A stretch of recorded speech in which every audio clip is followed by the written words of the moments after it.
చైనాను అన్ని వైపుల నుంచి దిగ్బంధించడంలో భాగంగా భారత్ మరో నిర్ణయం తీసుకుంది.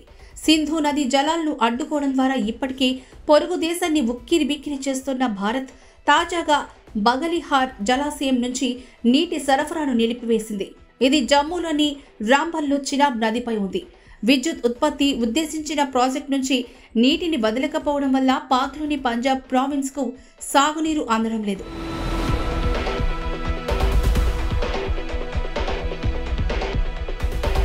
మరోవైపు ఈరోజు సలాల్ డ్యాంను కూడా భారత్ మూసేసింది. అంతేకాదు బగలిహార్, సలాల్ హైడ్రో పవర్ ప్రాజెక్టుల రిజర్వాయర్ల నీటి నిల్వ సామర్థ్యాన్ని పెంచేందుకు అవసరమైన పనులు మొదలుపెట్టినట్టు తెలుస్తోంది. ఇప్పటికే సింధు జలాల ఒప్పందాన్ని నిలిపివేయడంతో దీనికి సంబంధించిన సమాచారాన్ని పాక్కు వెల్లడించడం లేదు. తొలిసారి ఆ ఒప్పందానికి భిన్నంగా భారత్ తీసుకున్న తొలి చర్యగా నిపుణులు చెబుతున్నారు.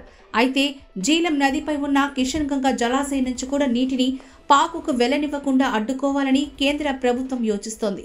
ఇవే కాకుండా ఇరు దేశాల మధ్య ఉద్రిక్తతను పెంచే మరిన్ని పరిణామాలు భవిష్యత్తులో చోటు చేసుకుంటాయని నిపుణులు చెబుతున్నారు.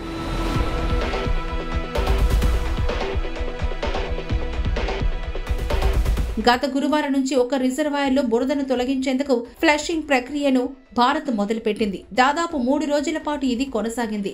ఈ పనులను ప్రభుత్వ రంగ సంస్థ NHPC చూసుకుంటోంది. కాకపోతే పాక్కు ఇప్పటికిప్పుడు నీటి సరఫరా పూర్తిగా నిలిపివేయడం సాధ్యం కాకపోయినా భవిష్యత్తులో మాత్రం సమస్యలు ఎదుర్కోవచ్చని నిపుణులు చెబుతున్నారు. సింధు జలాల ఒప్పందం కిందకు వచ్చే నదులపై ఇలాంటివి దాదాపు 1 డజన్ ప్రాజెక్టులు ఉన్నాయి. వాటిల్లో నిల్వ సామర్థ్యం పెంచితే మాత్రం పాకుకు నీటి కరువు తప్పదు. సలాల డ్యాంను 1987లో, బగలిహార్ను 2009లో ప్రారంభించారు.